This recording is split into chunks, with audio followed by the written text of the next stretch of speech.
Hello, friends. Welcome to Logistics of Logistics podcast. My name is Joe Lynch. Thank you so much for joining us today. Today's topic is Beyond the Rate, Why Accuracy, Transparency, and Context Matter with my friend Dawn Favier. How's it going, Dawn? Great, Joe. How are you? It's great to be here. It's always a pleasure to talk to you. So, Dawn, please introduce yourself and your company and where you're calling from today. Awesome. Thank you. Hey, everybody. My name is Dawn Favier. I am the president of Triumph Intelligence, formerly the CEO of Greenscreens.ai, and I am calling in from beautiful, hot South Florida today. Very nice, very nice. I think everyone would recognize you as from Greenscreens, but Greenscreens got acquired by Triumph. And we were talking before we hit the record button about why that's such an important acquisition and why this such an upgrade for Greenscreens is already the leader in this space, but now you got a lot more data, a lot better data. So anyway, enough of my blather. Tell us a little bit about Triumph and then why that acquisition was so important. Absolutely. So, look, I think most people in the market recognize Triumph for having served the transportation industry really more from the back office, right? Our factoring business, our audit and payment business, offering a lot of financial services to the industry, whether that's insurance or lending or whatever the case may be. But going back about a year ago, Aaron Graft, as CEO of Triumph, announced that they were creating a new business segment called Intelligence. And really, if you think about all of the services that Triumph offers, again, payments, factoring, audit, all of those financial tractions, Triumph as a company touched about 65% of the truckload freight that moves in North America. They were really sitting on this mountain of really valuable data. So not only is there a huge volume of data, but it's audit quality, right? These are actual payments, so it's accurate data. And there was a real ask from the industry of what can you do with that data to help us as an industry? So the company announced about a year ago that they were creating this new business segment called Intelligence. In December of last year, they acquired a company called Isometric Technologies, who many of you may be familiar with. And they really focused on performance, right? So carrier performance, broker performance in serving both the shipper and the broker markets, right? So think about it as being able to see based on big data and AI, our machine learning generated models on how is a carrier or broker performing on key metrics like on time pickup, on time delivery, bad bounces, right? So when a carrier is falling off a load at the last minute, lead time. So that acquisition was made in December. In February of this year, we announced that Triumph and Greenscreens had signed an agreement to be acquired. We actually closed that deal in May. So what we've really done now is we've brought the pricing intelligence that Greenscreens had and the performance intelligence that ISO had together as Triumph Intelligence, and more importantly, all of that being powered by what we call the Triumph Network, which is that data. As I said, as a company, we're touching now more than 65% of the truckload freight that moves in North America. And it's, again, audit quality, highly verified, real time data. Yep. And just to be clear for anyone listening, you guys work with brokers, shippers, carriers, and the factoring companies. Correct. So, to your point, 65% of the industry you're touching on a regular basis. So, I want to talk a little bit. I asked you before we hit the record button if we could talk a little bit about Greenscreens. We're going to talk about mostly Greenscreens as Triumph Intelligence, but it was such a successful company. Over the last 10 years, we've seen all sorts of companies come and go, really powerful ones that just seemed like they were changing the industry, and then all of a sudden they faded away. It's an extremely competitive, difficult market. And of course, having 3.5-year freight recession hasn't helped a lot of people. And so with Greenscreens, it was about 5 years old when you sold? That's right. Yeah. Just over 5 years old when we sold. We were founded in March of 2020. So who were the founders? So the original founders of the business, Ben Gordon was the chairman of our board, who many of your listeners, and I know you, I've talked to Ben, well, Ben. okay. There you go. Ben, as an individual investor, he was the chairman of our board, so he was a founder, but really a gentleman named Felix Lubicheski. Greenscreens was actually born out of a digital freight brokerage that was founded back in 2017, 2018, who would really come to market with the intention of competing against the Uber Freights and the Convoys and the big digital platforms that were out there. But along their journey, they determined that they weren't nearly as well capitalized as some of those big Silicon Valley funded companies. So made the decision in 2020 to really extract the technology out of that business, pivot that brokerage to be more of a traditional freight brokerage and start a new venture with the technology, and that's what became Greenscreens. Now, as you can imagine, there was a lot of technology that they had developed as a digital platform just to run their own business, right? But most of that was commoditized, right? It was TMS technology that, again, was really commoditized. But there was this one piece that they had started, they called the price finder, which was the very early stages of machine learning based price prediction. And that is actually what we went forward with at Greenscreen. So the founders of the company actually brought me in a few months after the company was founded, initially as chief product officer and interim CEO to help build the product, help with the go to market strategy and launch the product into market. And then ultimately, I just gave up the interim on the CEO title and became the full time CEO and chief product officer of the company. Yep. And you guys were one of my sponsors. And I remember I interviewed you, and it does not seem 5 years ago, just before you got, or maybe just after you got some funding. And I think you guys had an announcement about the funding. And I remember it does not feels like a year and a half ago. Things fly by. But you guys quickly grew into, and I think it was a big problem for the freight market. We were always using this tribal knowledge that had fueled a lot of freight brokers for a long time. They said, "Oh, I got Dawn down the hall, and she knows exactly what Atlanta to LA costs. She knows exactly Chicago to Laredo." You can't grow a business with that tribal knowledge anymore because we have all sorts of cool tools like green screens that all of a sudden made it, hey, I got a brand new guy here who can use green screens to come up with a price very quickly.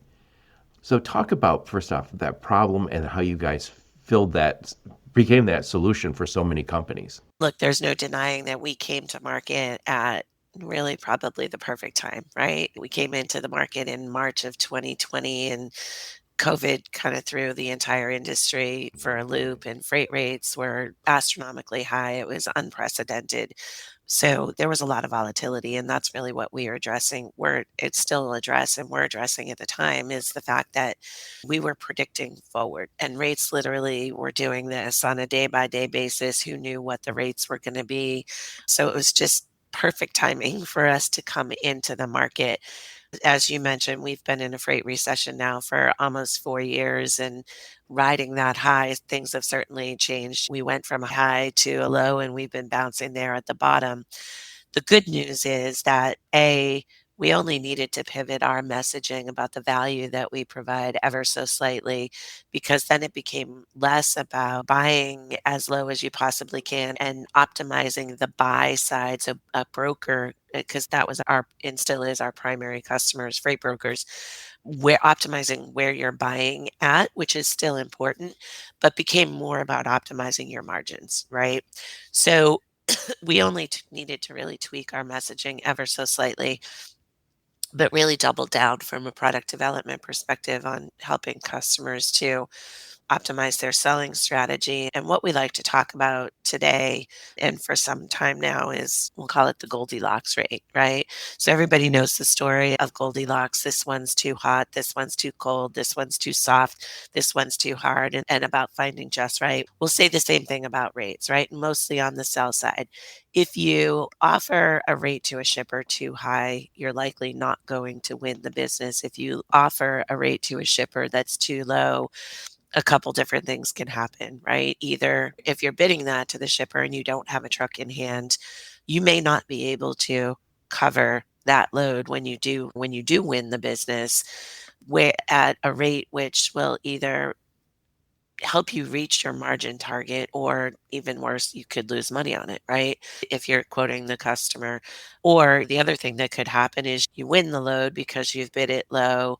You are able to cover it with enough margin, but then the carrier falls off the load because they got an opportunity to take a load with a better rate, right? And then what happens? You have a pissed off customer, and you may ultimately end up losing the business anyway, even though you bid it low, right? So what we talk about is trying to help our customers by an understanding of A, what's happening in the market, B, customers' willingness to pay, C, what is the company, the freight broker's strategy, pricing strategy? Are they trying to optimize for volume or for margin? And being able to do that by customer, by distance, by any number of different dimensions, if you will, getting to that sweet spot or that Goldilocks rate, Right. right? Because Right. look, you may get a 35% rip, 35% margin rip on a load once or twice, but that's not going to last. Somebody is going to come along and outbid you for the most part. So, how do we help you find that sweet spot that allows you to meet your pricing strategy goals, whether that's a margin target or a volume target or whatever the case may be? Yep. It's so important. And by the way, we talk about the freight recession, as you said, almost 4 years. I know it's 3.5 at least. I was at a lot of conferences recently. I was at the CSCMP. I was at the Automotive Logistics and Supply Chain Conference. All great. Those are both great conferences. One of the things I heard in at these, and I was also at IANA out at Long Beach. What I've been talking to a lot of brokers and carriers, and I think particularly the brokers, they used to get those big rips, as you say, the 35%. Now I think the average margin's down to 12%. The bigger guys are able to squeeze out profit out of them. And you mentioned Ben Gordon, he was the chairman and an investor over at Greenscreens. He was recently on the podcast. He said, Joe, the biggest freight brokers are growing. They're growing faster than the rest of the freight brokers. And I believe, and we'll get more into this in a second, I believe because they are able to invest in technologies and partnerships with companies like Triumph. They have better information, they're more efficient, and they're winning. And I think the smaller guys are going to have to make smart investments, but if you want to continue to play in this game, you're going to have to partner up. The partners are going to have to be companies like Triumph and Triumph Intelligence that let you get the right price, buy for the right number, and make some money. It's just a so difficult time. Absolutely. Absolutely. And really, that's our goal, right? Our goal at Triumph, and this is across the entire business, is to help our customers transact confidently, right? Whether that's in bidding, quoting to a shipper, or selling a load to a carrier, or on the back office, on the audit payment factoring side. Really, what we're all about is transacting more confidently. When you talk about the growth and the margin realization of some of these companies, we've done a lot of analysis on this and trying to show the value that our solutions provide. And one of the things that you'll hear us talk about a lot is transparency, rate transparency. And that is not just giving the user a rate and saying, here's your rate, but helping the user understand what's behind that rate. Why is that rate what it is? What is the market doing that's doing that? But more importantly, we talk about accuracy, and we use a metric called MAPE. So for all the math geeks out there, you know exactly what MAPE is. For those of you that are not like me, I needed it explained. MAPE is mean absolute percentage error. And what that is doing is it is looking at what is the rate that Triumph Intelligence predicted that you were going to pay compared to what did you actually book that load at, and what is the difference on an absolute percentage basis. And so the accuracy at which we are able to predict what an individual broker is going to pay for any given load on a given day, on average right now, is about 6.5%, right? Margin of error. And some of our larger customers, frankly, it's even lower than that, 2-3% margin of error. We don't generally bring a customer live unless our overall margin of error is 10% or less, which is really unheard of. We've had several of our customers that have benchmarked us against incumbent product, whether that's something they developed internally or another commercial offering. And many of those commercial offerings or in-house, they're 12, 15, sometimes even 20, 22% margin of error on the prediction. And then that comes into that tribal knowledge that you talked Mhm. about, where somebody in their head is, okay, I know this isn't accurate, so I'm going to adjust. But we've been able to fine tune our algorithms to the point that they're single digit precision, or single digit margin of error, so highly precise predictions. And why that becomes important for margin, and I'll go back to the story again of, if you're quoting a customer without a truck in hand, you're first trying to win the business and you might have a margin target in mind, right? 15%, 12%. You've quoted that customer, you've won the business, you've now gone out and you've tried to procure a truck for that, and you can't find a truck to move it at whatever you presumed the price to be, because your presumption was based on something that was 20% wrong. So that is why the accuracy at which we're able to tell Joe as a broker, okay, we believe you're going to pay $1,000 for this, and you have the confidence to know that is within a single digit margin of error. So as you're quoting your customer, and by the way, we also provide customers with tools to suggest the price at which they should sell that based on knowing what their margin targets are and things like that, right? So that's why, because if you're quoting a customer based on a presumption that's 20% wrong, you are at big risk for either losing money or certainly not hitting your margin targets. And we've actually done a study on that. So we looked at 8 of our customers, 732 users, because we see every load that a customer books, whether they've used us to price it or not. But we are able to identify which users are using us to price versus some that may not. And what we have found is that at the individual user, the users that used the Triumph Intelligence product to quote their customers had a 14.34% margin, versus the reps that were not using us were about a 12% margin. So you said that the margins had gone down from historically what was 15%, I think as high as Oh, 17%, down yeah. to 12.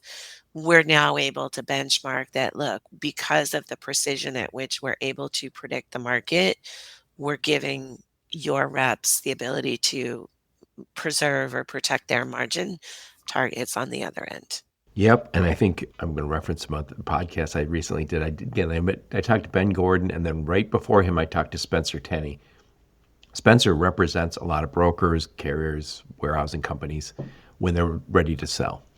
And he said the companies that I'm representing who are getting sold to larger freight brokers right now, they have fatter margins. And he said they built their business in a way. Now they might have a niche that allows them to get that. So they say we're the best oil field transportation company out there that's not huge. So they have a niche that allows them to get a little fatter profit. But also, if you can get that fatter profit, your business is so much more valuable. And if you do decide to sell, you're in much better position. Yeah, this feels like table stakes. And you mentioned transparency. I feel like for a long time, this industry had a model that was almost at odds with the customer. So someone was on my podcast. They said we used to have a bell in the office where when we made $1,000, someone would run over and ring the bell, $1,000 margin on a shipment. And I said, what if you were walking through with a customer? He goes, yeah, customers. Why is that guy over there dancing and ringing that bell? Well, because he made $1,000. You're like, oh, on a load, one, and so I think that is going away. And I think what we're going to see is there's going to be a margin. And I think some companies are already there saying we're managed transportation. We'll tell you what we paid for the load. We'll tell you what you're paying to us to help you manage your shipments. And you and we talked at Manifest last year about how that happened in the stock brokerage space. Stockbrokers gave way to people who were completely transparent on $8 or $7 trade, or I'm going to manage your money for 1% per year. Yeah. Look, it's been interesting. So obviously been with Greenscreens now, Intelligence, for 5 years, but even for about 7 years before that, I worked for a TMS company and we worked with a lot of freight brokers. And the changes that I've seen in the shipper broker relationship over the past, say, 10, 12 years has been really astounding. And there's a couple things happening.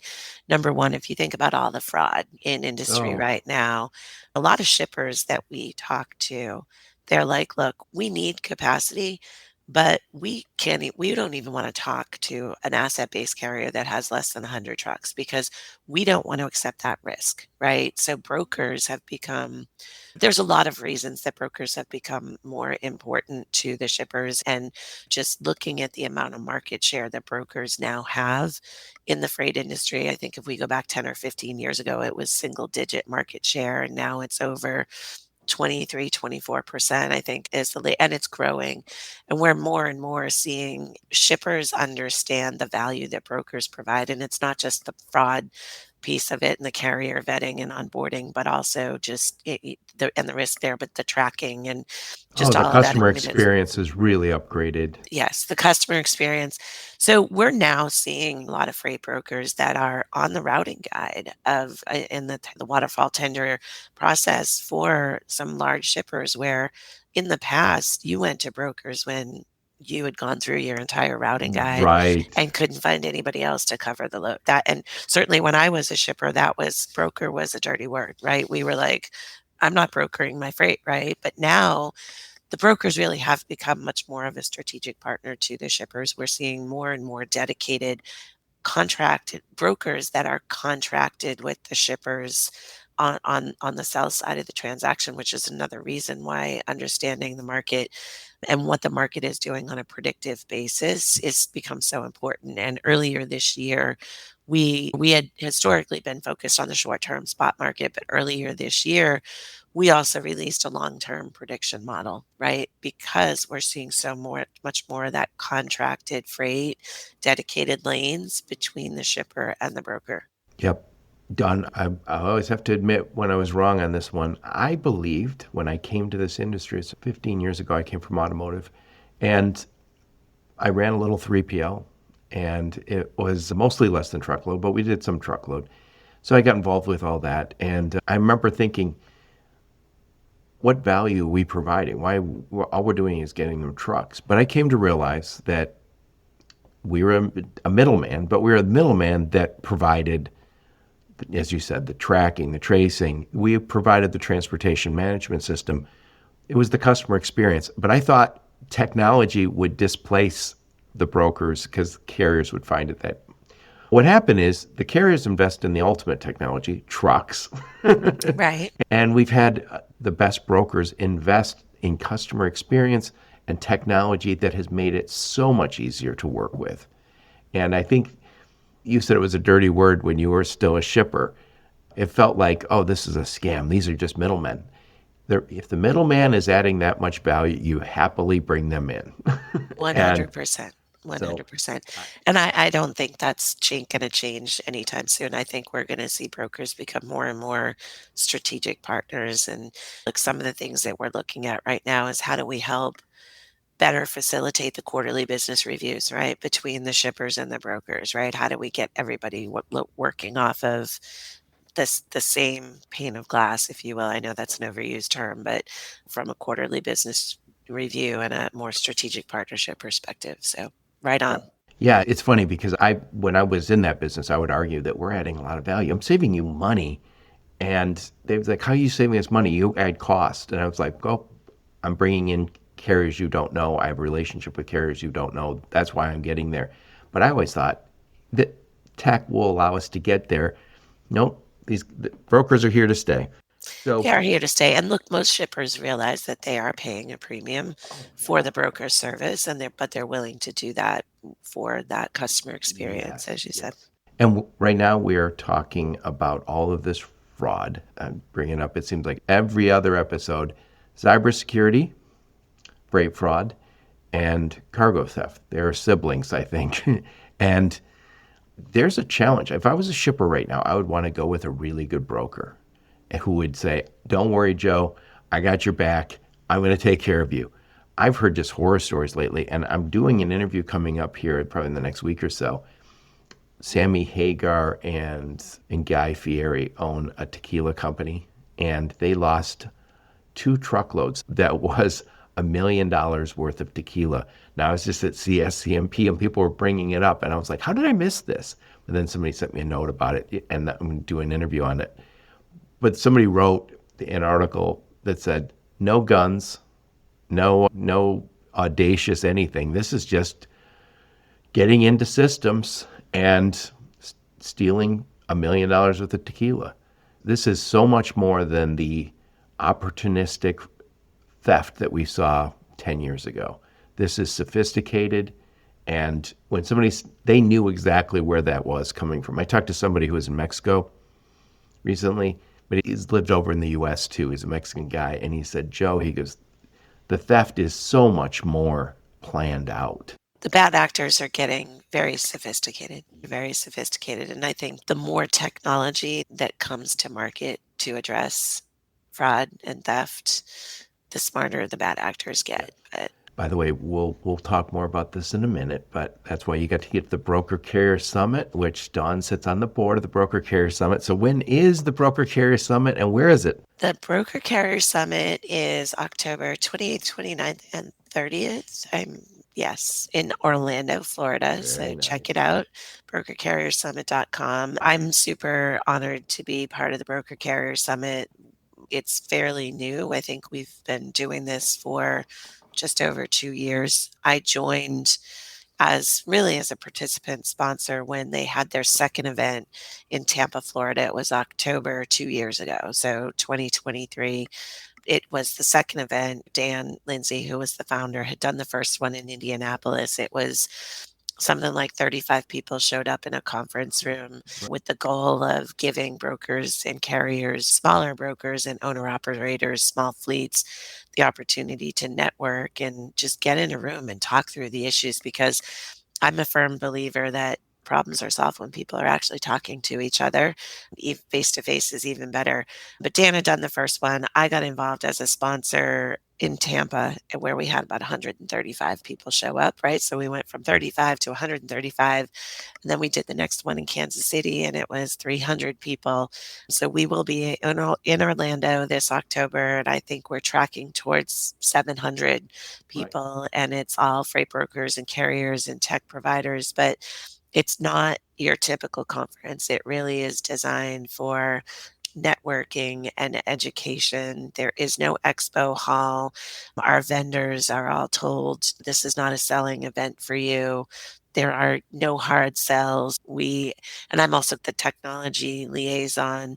We are there to listen, right, to the market and to hear these conversations that are happening between the brokers and the carriers, because I'm a firm believer that technology can either be a deterrent. It can either help to enable solving a problem, or it can create problems when the technology in the middle isn't designed to help. So that's why we're here, right? We're there to really listen to these conversations and give brokers and carriers a forum to come together. Also, I know a lot of business gets done at these. So you get to know the brokers that you want to work with if you're a carrier. And if you're a carrier, you get to know some brokers. I said to Ann Renke a few years ago, we were doing something on freight fraud. And she said, before we hit the record button, what would you do, Joe? I said, of course, I'd go after all the cool tech that's out there. I want to use all the tech, the highways and the freight verifies, all of them. Go ahead, get the tech, make sure you vet. But also, if you don't get ripped off by the guy you've been working with for 5 years. I said, if you talk to them on the phone on a regular basis, you're probably not getting robbed by them. I do believe the freight recession has hurt us a little bit too, because I do think a lot of brokers, and maybe even carriers too, are getting a little desperate and making risky decisions. I don't know. That just makes sense to me. Yeah, but you're right on about the relationship piece. And there's so many cool stories that have come out of Broker Carrier Summit of the owner operator who came and formed relationships with 2 or 3 brokers that they're now hauling dedicated lanes for, that fit perfectly in this driver's network, that maybe get him home every weekend because he came to this conference and he met a broker at Broker Carrier. So it's been a movement for the past couple of years. Yeah, I told Dan, I know you're the founder and you own it. but it feels like everybody who's involved with Broker Carrier Summit feels some ownership towards it. I said it's a very unique conference in that way. So again, I'll see you down there, Orlando, October 28th, 29th, and 30th. Not too shabby. So we've talked about transparency. I think the transparency is coming. It's here. I wouldn't be surprised if we were talking 5 years from now, Dawn, that it's just standard that you say, this is how much I made on your load. Because especially the bigger companies, they want to know what the market is. If you're a broker, I don't care that you made some money. I know you make money. I just want to know, is the cost of the shipment, the cost of the carrier, is it going up or is it going down? I think if I'm the customer, I want to know that. My boss's boss expects me to know everything about what I'm doing. Transparency coming, accuracy. With what you guys are doing, you're 6% right now. That's really good. But I'm assuming that within a year or two, if I talk to you, you'll say, we're at 3% because you've got more data and you're getting better and better at this. Yeah, I talked about now being part of the Triumph family and having access to this network of data that Triumph has. And It's going to be a mountain of data. right. And look, as we grow, will MAPE or will it improve? It will. But I want to be careful how I talk about that because, yes, coming in as part of Triumph, we now have access to a lot more data and it's been ongoing. We've only been part of the Triumph family for a few months now. So we're ingesting that data and we've brought a lot of it over at this point. And with what we've brought in already, as you might expect, more data is not necessarily going to have a huge impact on accuracy for the more frequently traveled power lanes, the Chicago to Atlanta, whatever, because with data, you do reach a point of diminishing returns, right? It's like Mm-hmm. more data is just more data and it's not going to improve the accuracy. But what we have found with now being part of the Triumph family and really having a lot more data to ingest very quickly is it's for those lesser traveled lanes. So our network density, we've been able to improve our network density to the extent that, like 600,000 plus lanes that we just had no data or no density of data in before that we added. And I think we're over like 2 million five digit zip code Wow. lanes that we have coverage on now. But I think what's more important to talk about there is, so if I look across all of the lanes, all of those 2 million lanes and adding this new data, the improvement to the prediction accuracy was only about a half a percentage. Not huge, but I want to bookmark that and I'll come back to Right. it. It's in those new lanes where we didn't have the density, the improvement was more like 3% improvement in the prediction accuracy there. And what we've also been able to prove is that for every 1.5% improvement to the accuracy of our predictions can result in a 1% improvement in margin realization.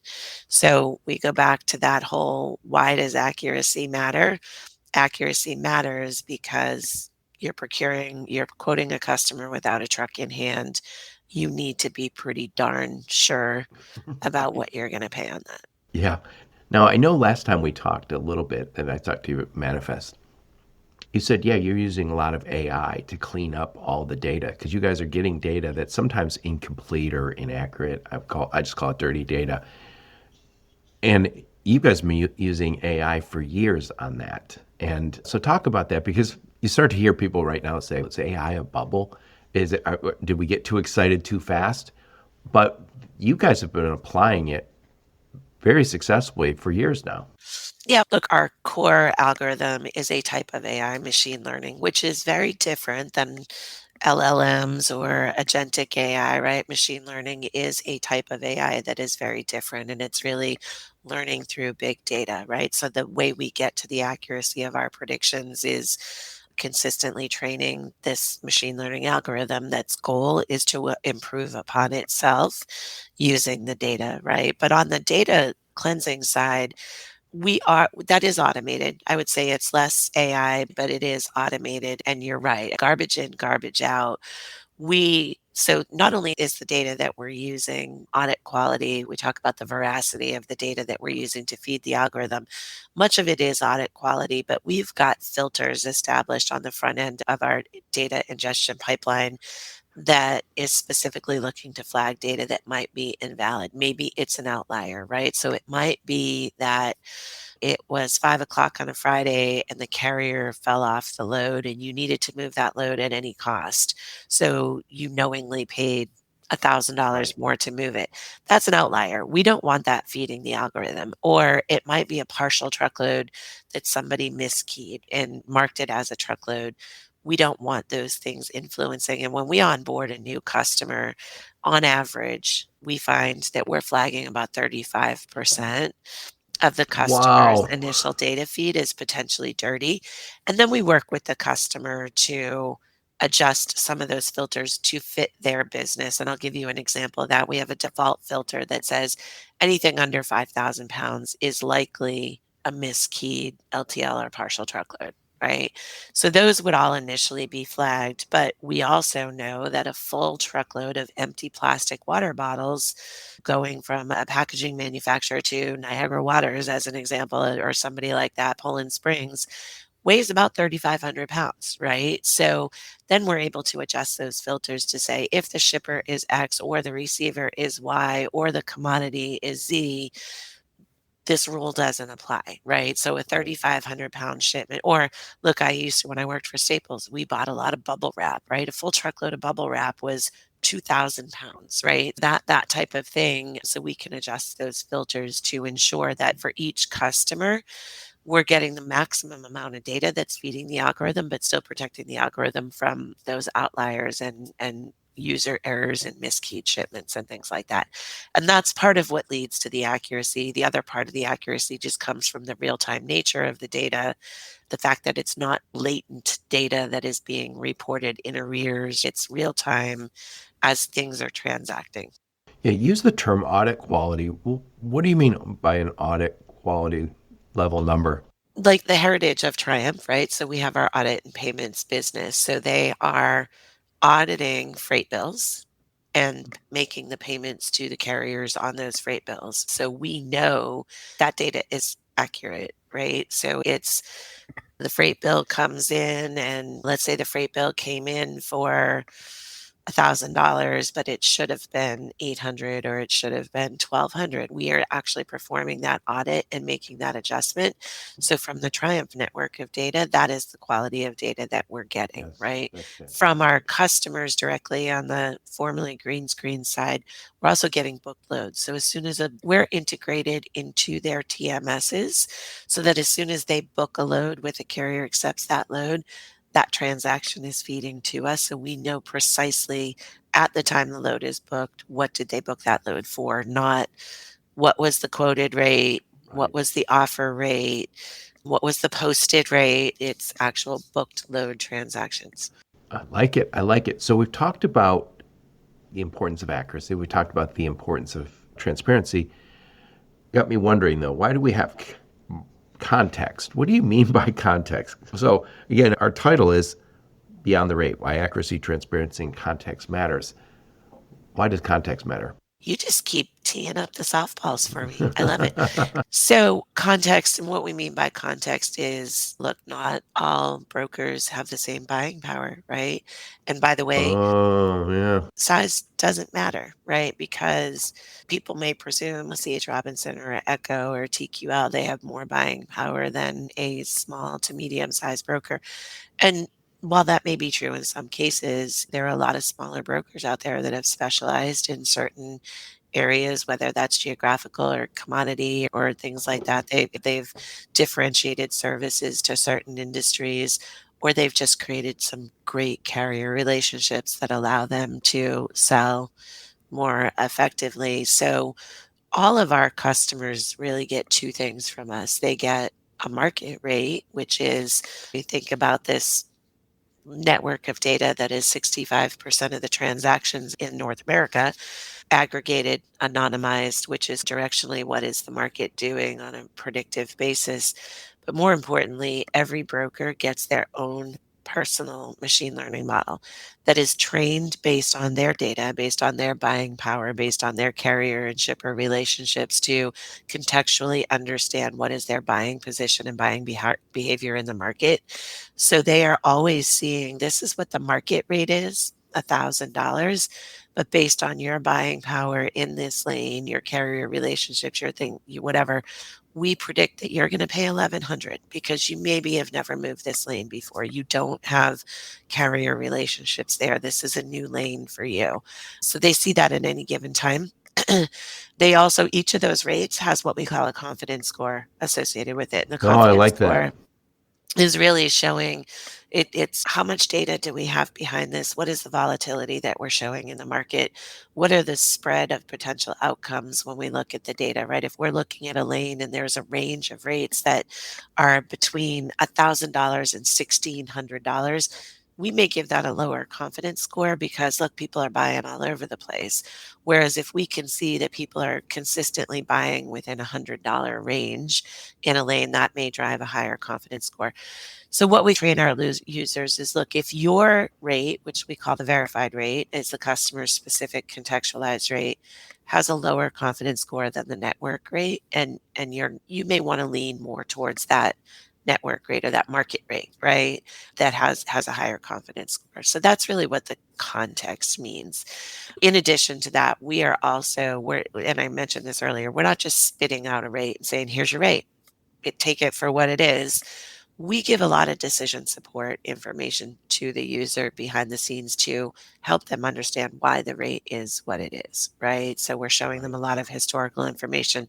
We are also showing them where the prediction accuracy is trending, which is an indicator of movement in the market, right? So if we show that last week our rate predictions were trending a half a percentage below on a particular lane, but now we're starting to see the market swing, right? So we're actually 1% low, right? That is also more context for the user to understand, okay, the market is starting to shift here.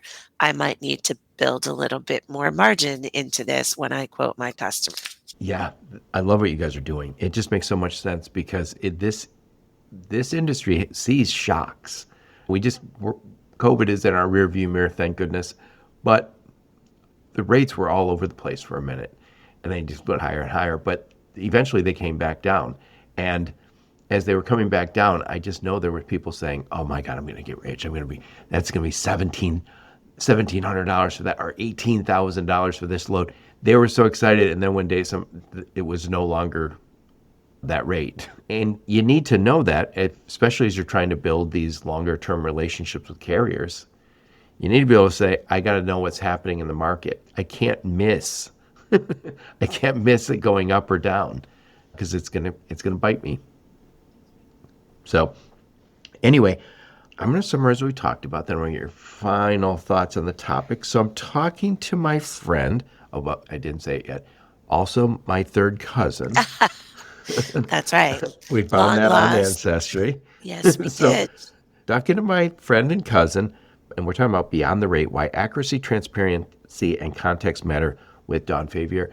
And Dawn, one of the early people at Greenscreens, the CEO of Greenscreens, and Greenscreens was such a wild success. It feels like a meteor, just flew by. I know it was 5 years that you guys had the company, but it grew so fast, and now you're part of the juggernaut that is Triumph, and you guys are now not Greenscreens, you're Triumph Intelligence. But this is a tool that the reason you guys grew so fast is because it was a tool that everybody needed. And I think I talked to you even before you guys really started taking off. I was talking to you, and it made so much sense because we had always depended on tribal knowledge. We got a guy down the hall who really understands that rate. I got a buddy who owns a trucking company. He always has his finger on the pulse of that's fine. Don't give that up. You can still use it, but now you can get Greenscreen's perspective. And if you think, oh, that's $1,800 and Greenscreen says it's $1,900, all right, maybe I'll make an extra phone call. You don't have to trust all this data, but I know what happens over time because I've talked to people. Over time, they start saying, I don't have to make all those phone calls. I don't have to ask the guy down the hall. Greenscreens is close enough on the rates, what you have to pay. And now you guys are also helping on what I should price it for, what the market will tolerate, what your margin expectation is. And this is so important because brokers are being squeezed over the last 3.5 years, almost 4 years. You said 4 years. I'll trust you. It's been a very difficult market. And if you're going to be successful, you're going to have to invest in the technology that the big boys already are using. So we talked about accuracy, which leads to better margins, higher win rates, and stronger relationships. We also talked about transparency. Accuracy means little without visibility. I'm reading right from some notes here. Brokers should use this is data based on real market averages. You're not guessing anymore.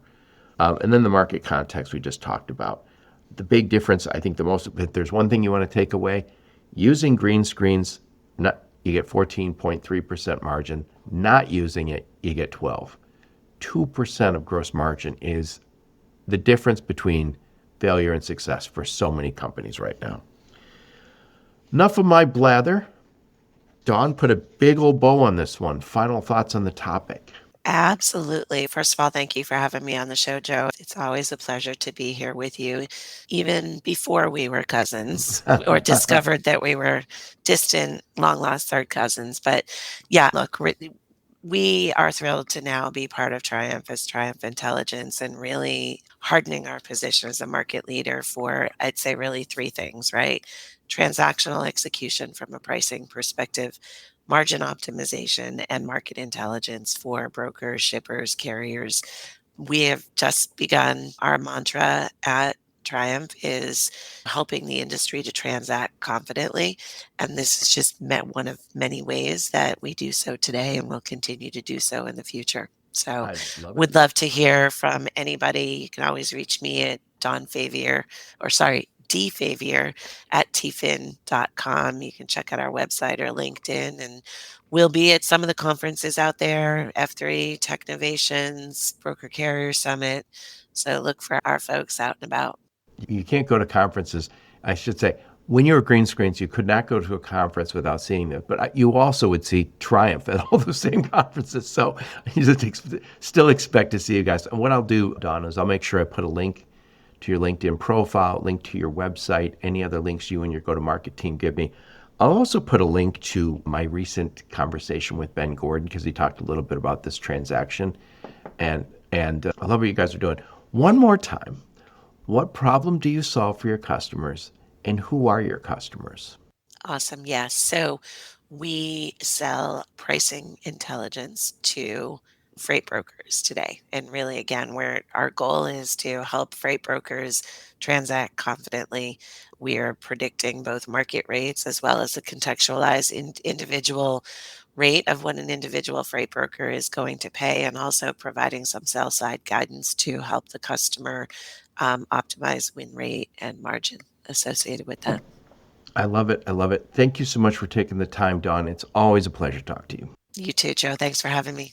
And thank all of you for listening to my podcast. Your support's very much appreciated. Until next time, onward and upward.